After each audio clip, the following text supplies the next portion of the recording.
श्री गौरी वक्त्रपद्मार्का श्रीविघ्नेशा गजानना उत्तिष्ठ सुरसम्पूज्या त्रैलोक्यं पालनं कुरु। श्री गौरी वक्त्रपद्मार्का श्रीविघ्नेशा गजानना उत्तिष्ठ सुरसम्पूज्या त्रैलोक्यं पालनं कुरु। उत्तिष्ठोत्तिष्ठ हेरम्बा उत्तिष्ठ गणनायका उत्तिष्ठ करुणापूर्णा भक्तानां भाग्यदायका।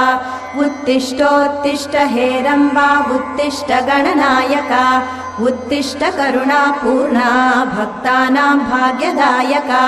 श्रीयाकुवाहन शिवात्मज दिव्यगात्रा श्रीभिन्नदन्तधनुजान्तक सूक्ष्मनेत्रा सर्वार्ति दुःख शमना फणिराजसूत्रा देवा गणेश्वर विभो तव सुप्रभातम्।